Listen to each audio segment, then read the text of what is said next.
লাচিত সেনাৰ নেতাই এই সন্দৰ্ভত প্ৰথমবাৰলৈ মুখ খুলিব। আমি ফোন লাইনত ইয়াত এক ডাঙৰ ৰহস্য।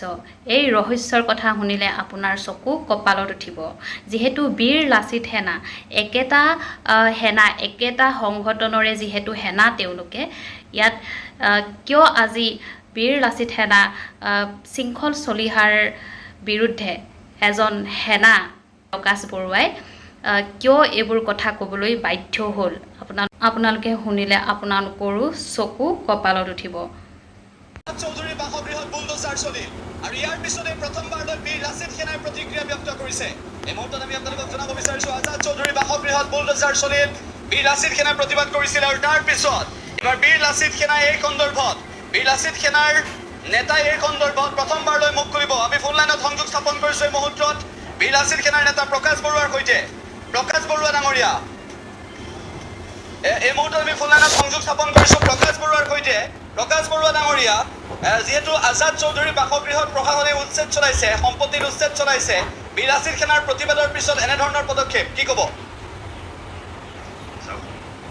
যিটো আজাদ চৌধুৰী বাংলাদেশী বুলি যিহেতু প্ৰমাণিত হৈছে, যদি বাংলাদেশী অবৈধ মাটিত আছে তেওঁক উচ্ছেদ কৰা কাৰ্য সমৰ্থন জনাইছো। এইটো অসমৰ ৰাইজে ভাল পাব লাগে। কিন্তু ইয়াৰ লগে লগে এইটো কথাও হ'ব লাগে, তাত আজি ৰাইজ আজি জাগ্ৰত হৈ তাত চিঞৰ বাখৰ কৰিছে যে তাত অবৈধ ভূমিত আৰু মানুহ আছে আৰু প্ৰত্যেক মানুহকে উচ্ছেদ কৰাটো ভাল নাছিলে কথাটো, কিন্তু প্ৰত্যেক মানুহকে উচ্ছেদ নাই কৰা এইটো এটা পৰিতাপৰ বিষয়ে ৰাইজৰ মাজত যিহেতু প্ৰশ্নটো আহিছে। হয়, এতিয়া বিষয়টো হৈছে যে বীৰ লাচিত সেনাই কোৱাৰ বাবেহে আজাদ চৌধুৰীৰ বাসগৃহ বা সম্পত্তিত উচ্ছেদ চলিল নেকি? এনেকুৱা অবৈধ বাংলাদেশী বুলি আখ্যা দিছিল বীৰ লাচিত সেনাই। অবৈধ বাংলাদেশী বুলি বীৰ লাচিত সেনাই আখ্যা দিয়াৰ পিছত চৰকাৰে এতিয়ালৈকে আজাদ চৌধুৰীৰ ক্ষেত্ৰত বাকী ক্ষেত্ৰত ব্যৱস্থা লোৱা নাই। বাসগৃহ উচ্ছেদ চলাইছে, কিন্তু লক্ষণীয় বিষয়টো হৈছে যে এই বিষয়টোক লৈ বীৰ লাচিত সেনাৰ তৰফৰ পৰা আজিৰ দিনটোত প্ৰতিক্ৰিয়া কেনেকুৱা হ'ব? আজিৰ দিনটোত ক'বলৈ গ'লে এইটো খিলঞ্জীয়াই জয় হৈছে, কিয়নো কোৱা হৈছে যে এজন বাংলাদেশী বুলি এটা দাবী উত্থাপন হৈছে। উত্থাপন হোৱাৰ পাছত তাক এটা প্ৰতিবাদ হৈছিলে বীৰ লাচিত সেনাৰ অসমত, আৰু এই প্ৰতিবাদৰ প্ৰতি সমৰ্থন জনাই চৰকাৰে উচ্ছেদ কৰিছে, ভাল কথা। কিন্তু চৰকাৰে আগৰ পৰা জানিব লাগিছিলে, চৰকাৰে গম পাব লাগিছিলে যে বাংলাদেশী আজাদ চৌধুৰী তাতে যিহেতু আছিলে, অত দিনৰ পৰা যিহেতু আছে, চৰকাৰে কিয় নাজানিলে? তেওঁ কোনে কোনে এইবিলাক প্ৰমাণ দিলে, তেওঁ কোনে কোনে তাত থাকিবলৈ নিজৰ জেগা দিলে, প্ৰতিটো বিষয়ে পুংখানুপুংখ চৰকাৰে তদন্ত কৰিব লাগিছিলে। কিন্তু আমি দেখা পাইছো চৰকাৰে তদন্ত কৰা নাই। আৰু ইয়াৰ মাজতে মই আৰু এটা কথা ক'ব বিচাৰো, মই বীৰ লাচিত সেনাৰ কেন্দ্ৰীয় সমিতিৰ এজন সৈনিক যদিও ইয়াৰ মাজতো প্ৰত্যেকটো কথা চাই চিতিয়ে ক'ব লাগিব। সাম্প্ৰতিক পৰিস্থিতিৰ ওপৰতো চাব লাগিব। যোৱাকালি ৰাতি গছ কাটিছে, গুৱাহাটীত মনে মনে গছ কাটিছে সেইখন চৰকাৰে। সেই চৰকাৰে সেই গছ কটাৰ বিষয়টো তল পেলাবলৈ আজাদ চৌধুৰীৰ ঘৰটো ভাঙিবও পাৰে, এটা সন্দেহ আহি পৰিছে, আজাদ চৌধুৰীৰ ঘৰটো ভাঙিবও পাৰে। ঠিক তেনেদৰে অকল আজাদ চৌধুৰীৰ ঘৰটো যিধৰণে ভাঙিছে, তেনেদৰে মালিগাঁৱতো বহুত অবৈধ আছে। অবৈধ বাংলাদেশী মালিগাঁৱত যিমান আছে ৰেলৱে কলনীত, তাৰ প্ৰতি কিন্তু চৰকাৰে কোনো চকু দিয়া নাই, আমি দেখা পোৱা নাই। সেয়েহে ক'ব বিচাৰো এটা কথা যে চৰকাৰে চমক সৃষ্টি দিব নালাগে। আমি দেখা পাইছো বিগত দিনতো যেতিয়াই চৰকাৰে কাৰোবাৰ ঘৰ ভাঙি দিয়ে, ক'ৰবাত উচ্ছেদ চলাই, তাৰ পাছত কিন্তু চৰকাৰে ক্ষতিপূৰণ দিয়ে আমি দেখা পাইছো। কাজিৰঙাত উচ্ছেদ কৰিলে কিন্তু তাৰ পাছত চৰকাৰে ক্ষতিপূৰণ দিছে, তাৰ পইচা দিছে, আমাৰ পইচা দিছে, আমাৰ সাধাৰণ জনতাৰ পইচা দিছে। ৰাজনৈতিক উত্তম তেওঁলোকে দিব নালাগে। আকৌ এনেকুৱা হ'ব নালাগে আৰু এসপ্তাহৰ পিছত বা এমাহৰ পিছত আমি শুনা পাব নালাগে যে আজাদ চৌধুৰী ঘৰ ভঙাৰ ক্ষতিপূৰণ চৰকাৰে দিব লগা হৈছে। কিন্তু চৰকাৰে কাৰো নিজৰ পকেটৰ পৰা নিদিয়ে, চৰকাৰে যিটো দিব চব আমাৰ পৰাই দিব।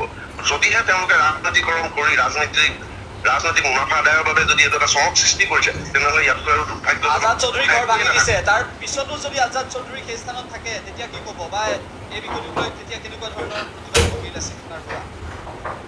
বীৰ লাচিত সেনা অসমৰ পৰা কেনেকুৱা ধৰণৰ প্ৰতিবাদ হ'ব এই কথাটো মই আপোনাক স্পষ্টভাৱে জনাব নোৱাৰিম, কিয়নো আমাৰ কেন্দ্ৰীয় নেতৃত্বই এই বিষয়টো তেওঁলোকে জনাব কেনেকুৱা ধৰণৰ প্ৰতিবাদ হ'ব। কিন্তু আজাদ চৌধুৰী যদিহে তেওঁ যিহেতু ঘৰটো ইতিমধ্যে ভাঙি দিলে চৰকাৰে, ভাঙি দিয়া মূলত হৈছে তেওঁ অবৈধবাদ, আৰু অবৈধ তেওঁ বেদখল কৰিছে। বেদখল অকল আজাদ চৌধুৰীৰ ঘৰতে নহয়, প্ৰত্যেকটো ঘৰ, তাৰ লগত আশে পাশে যিখিনি আছিলে, ৰাইজে চিঞৰিছে, ৰাইজে কোৱা শুনিছো যে এজনৰ যে ভাঙিছে আৰু কিয় নাভাঙে। বিশেষ এটা সম্প্ৰদায়ক যদি লক্ষ্য কৰি যদি হিমন্ত বিশ্ব শৰ্মা চৰকাৰে এইটো কাম কৰিছে, অতি ঘৃণনীয় আৰু লজ্জাজনক কথা হ'ব অসমবাসীৰ বাবে, আৰু গোটেই সামগ্ৰিক পৰিস্থিতিটো এটা বেয়া হ'ব।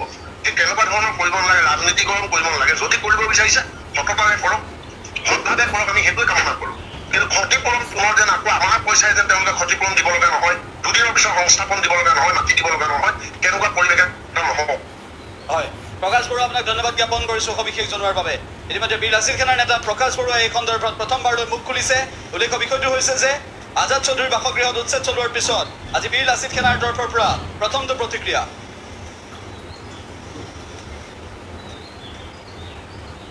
চাওক, আপোনালোকে এনেকুৱা এজন মানুহৰ কথা কৈছে, মুখ্যমন্ত্ৰী হিমন্ত বিশ্ব শৰ্মাৰ কথা কৈছে, যিজন মানুহৰ কথা আপোনালোকে অসমৰ প্ৰত্যেকজন মানুহে জানে তেওঁৰ কথাৰ কোনো ভেলু নাই। আগবেলা কয় এটা কথা, পাছবেলা কয় এটা কথা। সেইজন মানুহৰ কথাত আমি কোনো গুৰুত্ব নিদিওঁ। তেওঁ কি কয়, মুছলমানৰ কথা তেওঁ কয়। মুছলমানৰ আমি প্ৰমাণ দিব লাগে নেকি? কিমানজন মুছলমান লগত লৈ হিমন্ত বিশ্ব শৰ্মাই ঘূৰি আছে, কিমানটা তেওঁ নিজৰ পেট্ৰল পাম্পত তেওঁ নিজৰ কৰ্মচাৰী ৰাখিছে মুছলমান, তেওঁ নিউজ চেনেলত ৰাখিছে মুছলমান কৰ্মচাৰী। প্ৰত্যেকটো কথা তেওঁ দিহা পৰামৰ্শ লয় মুছলমানৰ পৰা। প্ৰত্যেকটো মুহূৰ্ততে RSSৰ নেতাক আমি দেখা পাওঁ, মুছলমানৰ নেতাসকলৰ লগত ভণ্ডামি কৰি ফুৰা মুছলমানৰ নেতাসকলৰ লগত আমি RSSৰ নেতাক দেখা পাওঁ, হিমন্ত বিশ্ব শৰ্মাৰ ঘনিষ্ঠ মানুহক দেখা পাওঁ। আৰু সেই হিমন্ত বিশ্ব শৰ্মাই তেওঁ বুজি পাইছে যে অসমত তেওঁ বৰ্তমান হিন্দু মুছলমানৰ ৰাজনীতি নকৰিলে তেওঁ গত্যন্তৰ নাই। উন্নয়নৰ ফুকুলাচৰ ইতিমধ্যে ওলাই গ'ল, বানপানী সমস্যা সমাধান কৰিব নোৱাৰিলে, অসমত নিবনুৱাক সংস্থাপন দিব নোৱাৰিলে, সুপৰিকল্পিতভাৱে সুস্থিৰভাৱে এটা পৰীক্ষা পাতিব পৰা নাই, মেট্ৰিকে পাতক বা হাই ছেকেণ্ডেৰী পাতক বা পুলিচৰে লোৱা লওক, UPSC চাকৰি হওক, প্ৰত্যেকটোতেই কেলেংকাৰী। আৰু এই কেলেংকাৰী বিষয়টো যদি আপোনালোকে তদন্ত ভালদৰে কৰিবলৈ যায়, ঘূৰি পকি গৈ ক'ত পৰেগৈ, হিমন্ত বিশ্ব শৰ্মাৰ নিজৰ মানুহৰ তাত। আৰু সেই মানুহ কোন থাকে? মুছলমান এটা নহয় এটা থাকে। এই প্ৰত্যেকটো বিষয় হিমন্ত বিশ্ব শৰ্মাই ডাইভাৰ্ট কৰি আছে। মাথো তেওঁ পত্নীৰ যিবিলাক সম্পত্তি, অগাধ সম্পত্তিৰ যিবিলাক ওলাইছে বৰ্তমান, তথ্য তথ্য উন্মোচন হৈছে, তেওঁ ক'ত কেৰেলালৈকে তেওঁ ক'ত কিমান কি লৈছে, তাই সেই তথ্যবিলাক লুকুৱাবৰ বাবে তেওঁ আবুল তাবুল বকিছে। চাওক, আমি এইটো নীতি আমি স্বীকাৰ কৰি মানিম যে অনা অসমীয়াই মাটি সম্পত্তি ল'ব নোৱাৰিব। সেইখন আইন তুমি বনোৱা। অনা অসমীয়াই মাটি সম্পত্তি ল'ব নোৱাৰিব।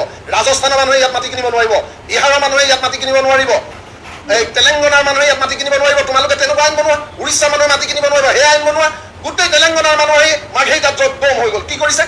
একোৱে কৰিব পৰা নাই। তেওঁ মাত্ৰ হিন্দু মুছলমানৰ ৰাজনীতি লগাব বিচাৰিছে। পাহৰি গৈছে এইখন অসম কাৰ? শংকৰ আজানৰ অসম হয় এইখন অসম, কিন্তু দীনদয়াল উপাধ্যায়ৰ অসম নহয়। এইখন অসম হিমন্ত বিশ্ব শৰ্মাৰ বাপেকৰো নহয়, আৰু ৰিণিকী শৰ্মাৰ ভূঞাৰ লগত অনা অসমো নহয়। এইখন অসমীয়া জনসাধাৰণ জাগিছে, জাগিব, আৰু এই আহিব আগৰ পৰা আৰম্ভণি হৈছে। চাওক, আমি এই বিষয়ত কেনেকৈ ক'ম? আজি অসমৰ বাহিৰত এটা সংগঠন আছে নেকি অসমীয়াৰ? কওক। ভোজপুৰী বিহাৰৰ, মই বিহাৰ বাদেই দিলোঁ, আমাৰ গাতে লাগি আছে পশ্চিমবংগত আছে নেকি অসমীয়া এটা সংগঠন? লগত লাগি আছে উৰিষ্যাত আছে নেকি এটা সংগঠন? অসমীয়াটো এটা সংগঠন নাই। নাগালেণ্ডত আছে নেকি? আমাৰ উত্তৰ পূৰ্বাঞ্চলত আমাৰ হাত ভনীত নাগালেণ্ড, অৰুণাচল, কহিমা, ত্ৰিপুৰাত আমাৰ আছে নেকি? তেনেহ'লে কিয় আমি স্বীকাৰ কৰিম, কিয় মানিম? আপোনালোকে এই বিষয়বিলাক আপোনালোকে উপস্থাপন কৰক, ৰাইজৰ মাজলৈ লৈ যাওক। আপোনালোকে হিমন্ত বিশ্ব শৰ্মাই যিবিলাক আবুল তাবুল কয় যে মুছলমানক মাতি নিদিওঁ, মুছলমানক হেৰি কৰিব লাগে, এইবিলাক কথা আপোনালোকেও নিনিব। এইবিলাক হৈছে সাম্প্ৰদায়িক দিশ বাষ্প বিয়পাইছে হিমন্ত বিশ্ব শৰ্মাই, আৰু তাত বিশেষকৈ তাত যোগদান কৰিছে। ইয়াত হয়তো থাকিব পাৰে আপোনালোকৰ নিউজ লাইভে হওক, টাইম এইটে হওক, হিমন্ত বিশ্ব শৰ্মাৰ যিকেইটা চেনেল। সেইকাৰণে আপোনালোকক কৈছোঁ, আপোনালোকেও জাতিৰ বাবে সত্যটো আপোনালোকে উপস্থাপন কৰক। আপোনালোকে কওক যে ভোজপুৰী সংগঠন ইয়াত নালাগে, কওক আপোনালোকে ইয়াত মাৰোৱাৰী সংগঠন নালাগে, কওক আপোনালোকে ইয়াত বহিৰাগত সংগঠন নালাগে। আপোনালোকেতো নকয় কোনোদিন। সেয়েহে আমি অনুৰোধ কৰিছোঁ, সাংবাদিকতাও আপোনালোকে নিৰপেক্ষভাৱে কৰক, আৰু সাংবাদিকক গণতন্ত্ৰৰ যে চতুৰ্থ স্তম্ভ তাক সন্মান কৰিবৰ বাবে আপোনালোকে আমাক এই সুবিধা দিয়ক। নিশ্চয়কৈ নহয় সাংবাদিক নিৰপেক্ষ। মই গোটেই 100% সাংবাদিকৰ কথা কোৱা নাই, কিন্তু 99% সাংবাদিক নিৰপেক্ষ নহয়। আজি কোনটো নিউজ বজাব লাগে? যি মুহূৰ্তত জোনমণি ৰাভাৰ মৃত্যু হৈ গ'ল, ইয়াত এইখন নগাঁৱত জোনমণি ৰাভাৰ মৃত্যু হ'ল, গোটেই অসমৰ জনসাধাৰণ স্বতঃস্ফূৰ্তভাৱে ওলাই আহিলে যে আমাক ন্যায় লাগে, এগৰাকী অসমীয়া ছোৱালী মৰি গ'ল, ন্যায় লাগে। সেই সময়ত কি কৰি দিলে? ডাইভাৰ্ট কৰি তেওঁলোকে কৰিলে কি, লগালগ মেট্ৰিকৰ ৰিজাল্ট দি দিলে, ৰাতিৰ ভিতৰত ৰিজাল্ট দি দিয়ে। তেতিয়া কি কয়, নিউজবিলাকে আপোনালোকে তালফাল লগাই দিয়ে প্ৰত্যেকটো নিউজে সেইটো বিষয়ক লৈ। কিয় আপোনালোকে উপস্থাপন নকৰে প্ৰকৃত সত্য কথাটো? কিয় এই মুহূৰ্তলৈকে নিউজে এতিয়ালৈকে দেখুওৱা নাই ৰাইজক কেৰেলাত থকা হোটেলখন অৰিজিনেল ৰিণিকী শৰ্মা ভূঞাৰ নহয় বুলি বা হয় বুলি? কিয় আপোনালোকে নেদেখায় ৰাইজক? মাথো এটাই আপোনালোকে দেখাব, ওপৰৰ পৰা যিটো কামান আহে। যেতিয়া আপোনালোকক হিমন্ত বিশ্ব শৰ্মাই এনেকৈ বোম ধৰি থাকোঁতে আপোনালোকে প্ৰশ্ন সোধোতে সাংবাদিকক কয় যে তোৰ মালিকক ক'ব লাগিব নেকি, তই মদ খাই আহিছ নেকি, তেনেকুৱা ধৰণৰ যেতিয়া কথা কয় সাংবাদিকে নিৰ্ভীকভাৱে তেতিয়া ক'ব লাগিছিলে, আপুনি মোক টেষ্ট কৰক, মই মদ খাই আহিছোঁ নেকি। মই আপোনাক প্ৰশ্ন সোধা অধিকাৰ আছে মুখ্যমন্ত্ৰী হিচাপে। সাংবাদিক নিৰপেক্ষ হ'ব লাগে, তেনেকুৱা এজন সাংবাদিক হওক। পৰাগ কুমাৰ দাসৰ নাম লৈ পৰাগ কুমাৰ দাসৰ সাংবাদিকৰ সেই বঁটা কাৰোবাক দি লাভ নাই। প্ৰকৃতাৰ্থত তেওঁৰ নিচিনা এজন সৎ সাংবাদিক হওক। আমি কামনা কৰোঁ, আশা কৰোঁ অসমৰ যিসকল সাংবাদিক আছে তেওঁলোকক আমি কামনা কৰোঁ আপোনালোকৰ সৎ পথলৈ